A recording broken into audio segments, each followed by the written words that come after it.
세상을 연결하는 뉴스 뉴스브리지입니다. 많은 분들이 궁금해하실 인공지능 AI에 관한 최신 뉴스입니다. AI가 인간을 따라하는 것에서 더 나아가 이제는 학문적 연구에도 기여하고 있다고 하는데요. 조가연 수학동화 편집장님과 함께 짚어보겠습니다. 편집장님, 어서 오세요. 안녕하세요. 지금 수학동화에서 편집장으로 계십니다.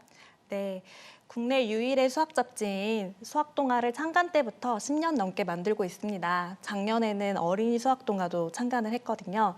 신기한 수학, 재밌는 수학을 전하기 위해 노력하고 있습니다.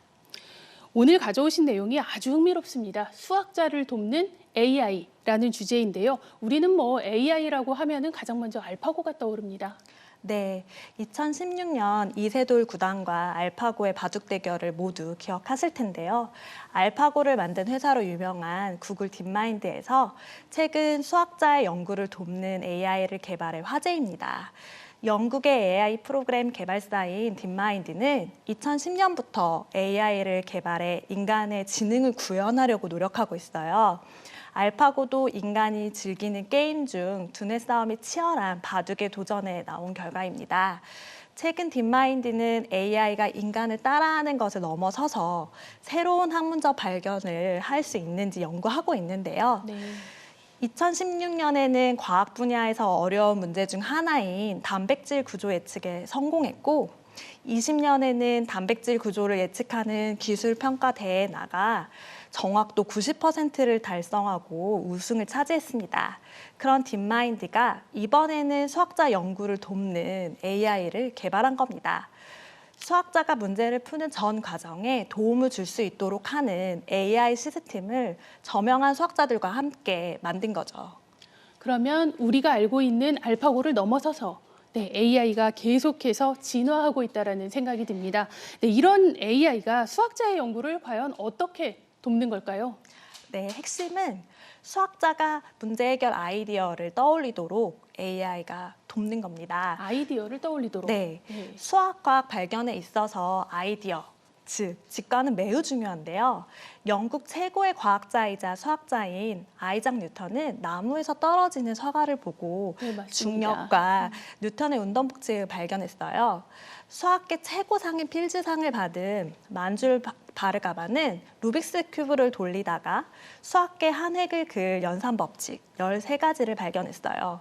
이런 영감을 수학자가 떠올릴 수 있도록 돕는 역할을 AI가 하겠다는 겁니다.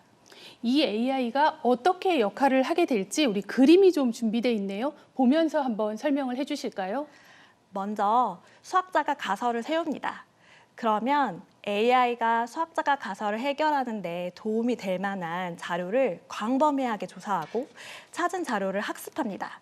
그리고 문제를 푸는 데 도움이 될 만한 규칙들을 찾아 수학자에게 알려주지요. 이게 무슨 도움이 되냐면요. 사람은 자기가 조금이라도 아는 분야에서 자료를 찾아보게 됩니다. 검색하더라도 자기가 아는 내용을 키워드로 찾기 때문에 자기가 모르는 분야의 지식을 가져다 연구에 적용하는 것이 매우 어렵죠. 어려워요. 네. 그런데 AI는 많은 양을 조사해서 관련성을 알아내기 때문에 수학자가 생각지도 못했던 것을 제시하는 겁니다. 그걸 본 수학자는 새로운 것을 발견하거나 오래된 문제를 해결할 영감을 얻는 거죠. 영감을 얻은 수학자는 참이라고 여겨지는 추측을 만들고 이를 증명합니다.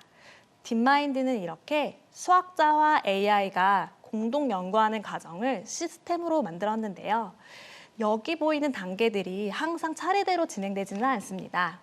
2단계인 자료 수집 단계에서 수학자가 영감을 얻으면 바로 5단계로 넘어와 진행되기도 하고 5단계까지 진행이 됐는데도 증명할 돌파구를 찾지 못하면 앞 단계로 돌아갑니다. 그런 판단들도 AI가 하는 거죠? 네네. 네. 그러면 AI는 우리가 알고 있는 과거의 컴퓨터보다 훨씬 더 발전된 형태로 보이고요. 컴퓨터가 과거에 보조적인 역할을 수행했다면 이제 AI는 수학자들이 찾지 못했던 그런 수학적 패턴까지도 찾아낼 수 있다. 이런 말이겠네요. 네. 실제로 2가지 수학적 성과를 올려서 세계적인 과학학술지 네이처에 발표를 했습니다. 성과 중 하나를 제가 자세히 소개해 볼게요. 0부터 2까지 이뤄진 012가 있어요. 숫자들의 위치를 바꾸어 210을 만들었습니다. 조건에 맞게 숫자의 위치를 바꾸는 것을 대칭 변환이라고 하는데 0과 2의 자리만 바꿔서 만들 수도 있고 여러 번의 자리 바꿈을 거쳐서 바꿀 수도 있어요. 이런 변환의 과정을 나타내는 다항식이 있는데 바로 수학자들의 이름을 딴 카즈단-루지티그 다항식이에요. 이름도 어렵습니다. 네, 이 다항식은 수학의 여러 분야에서 활용돼 이 다항식을 구하는 것이 매우 중요한데요. 하지만 다항식을 구하는 것이 매우 어려워요. 컴퓨터를 이용하면 변환의 과정을 네트워크 그래프로 나타낼 수는 있어요. 수학자들은 이 그래프를 보면 카즈단-루지티그 다항식을 알아내는 것이 가능하다고 추측을 했는데요. 하지만 어떻게 알아내는지를 몰랐습니다. 숫자의 개수가 늘어나면 그래프가 매우 복잡해지거든요. 그런데 AI의 도움으로 호주 시드니 대학교 수학과 게오르디 윌리엄스 교수가 그래프를 다항식으로 바꾸는 공식을 알아낸 겁니다. 이 공식에 AI가 100만여 개의 예시를 대입한 결과 공식이 항상 맞았습니다. 물론 수학적으로 이 공식이 맞으려면 증명을 해야 되는데요. 아직 증명을 하지는 못했습니다. 다만 수많은 예시를 공식에 넣었을 때 맞았기 때문에 공식이 옳지 않을까 추측할 뿐이죠. 연구의 마지막인 증명은 윌리엄스 교수를 비롯한 수학자의 몫으로 남아있지만 이번에 발견한 공식은 여러 방면에서 활용될 것으로 보입니다. 네, 앞으로도 새로운 수학적 발견을 하는데 AI가 실마리를 제공할 것으로 기대가 됩니다. 이번 AI 개발에는 수학자들도 함께 참여를 했다고 하죠?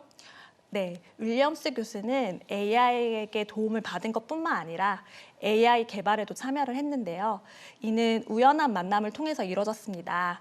2018년 윌리엄스 교수는 영국의 자연과학 학회인 왕립학회의 석학회원으로 선출되었는데요. 그걸 기념하는 행사에서 딥마인드의 CEO이자 알파고의 핵심 코드를 개발한 컴퓨터 과학자 데미스 하사비스를 만나게 되었어요. 커피를 마시는 시간에 서로 인사를 나누고 관심사를 이야기하다가 수학자를 돕는 AI를 함께 만들게 되었다고 합니다. 차 마시고 얘기하다가 네. AI까지. 네. 네, 수학자 하면 우리가 흔히 연구실에서 이렇게 막 혼자만 공부하고 연구하고 이럴 것 같다는 이미지가 있어요. 실제로는 공동 연구를 참 많이 합니다. 수학의 발달로 혼자 연구해서는 풀 수 있는 문제가 이제 많지 않거든요. 서로 다른 분야를 연구하는 수학자들이 서로 가지고 있는 지식을 교류하며 문제를 풀고 있습니다.